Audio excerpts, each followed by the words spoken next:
Hello everyone, welcome back to another video of a journey where I'm documenting my CLAT journey. There are 97 days left, as you guys might be aware of. The exam is on December of 7th, and this is the 97th day away from the CLAT exam. These were the tasks which I set up for me. I woke up really early today. Let me change the color here, right?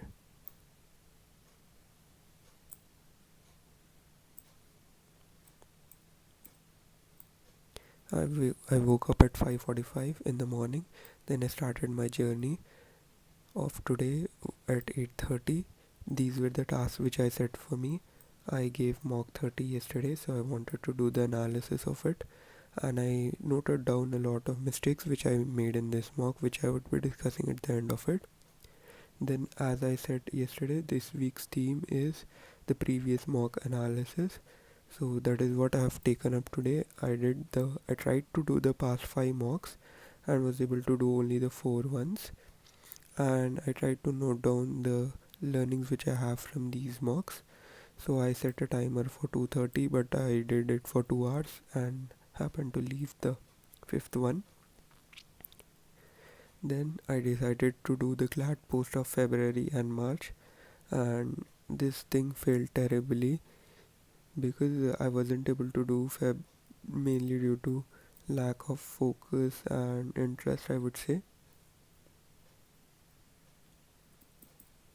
Then analytical reasoning practice, I did last year's one sheet of analytical reasoning which had diverse questions on it.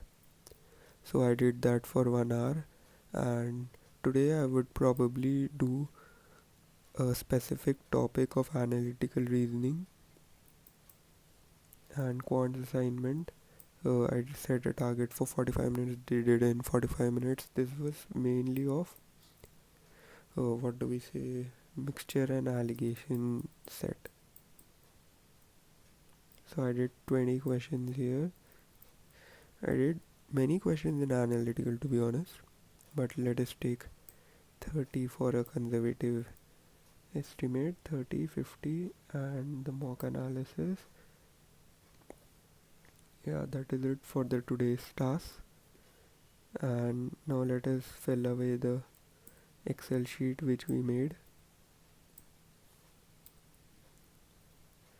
This is the 97th day, and date was 1st September.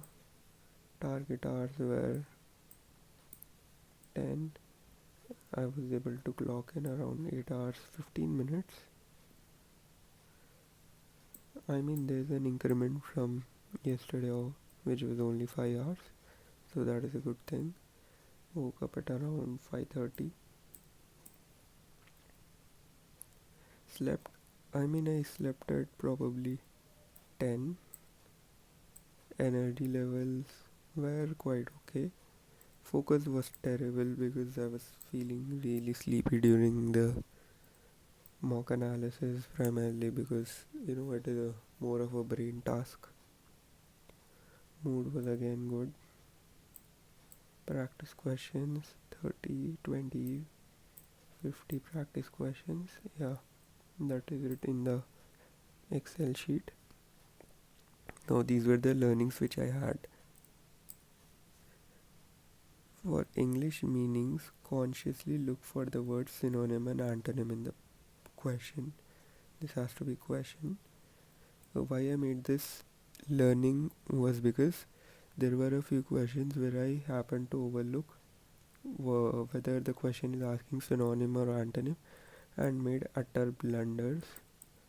So due to this 2 to 3 marks gone straight up, this happened mostly in the mock 30, the most recent legal edge mock. The phrase stylistically elegant means it should be short, not using unnecessary words.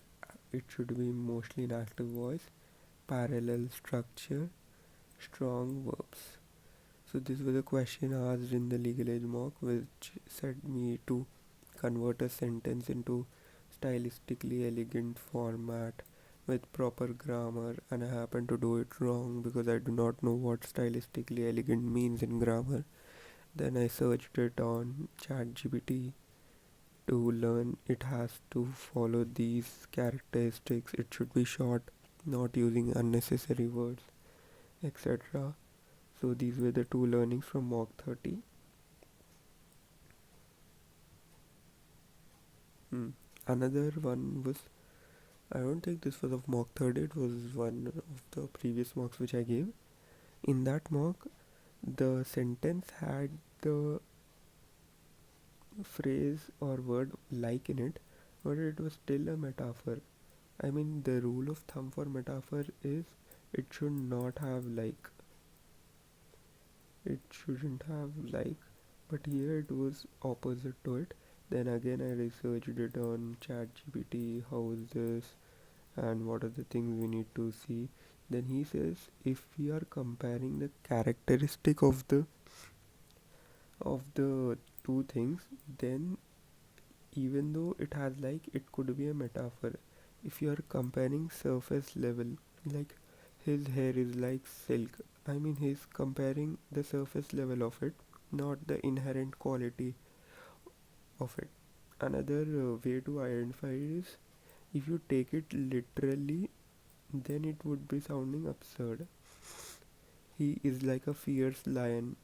That is a bit absurd, but here we are comparing the quality of a fierce lion to that of that man. So it should be absurd if we are taking it literally. It has to be a bit of vivid and has a bit of imagery wala concept. I mean, you could simply go for metaphor in majority of the figure of speech questions. And another, you know, what do we say? Thing which I noticed is, in all the mocks in which I've scored really well, I had a good amount of coffee dosage with high concentration. Now, the primary reason why I'm not getting that great is because of this. I am not having the high concentration. So, due to that high concentration, it is leading for utter mistakes. Why is this? I asked my mentor, and my mentor said me to skip a few mocks. I told this yesterday to skip. By skipping a few mocks, you would uh, reduce the effect of the mock being monotonous. For some people, mock has become so common ki they don't take it that seriously. If you're skipping a mock, it psychologically affects you, and it makes you a bit more serious when you're attempting the mock. So I believe that is it for today's video. I hope you liked the journey, and also do share your experiences.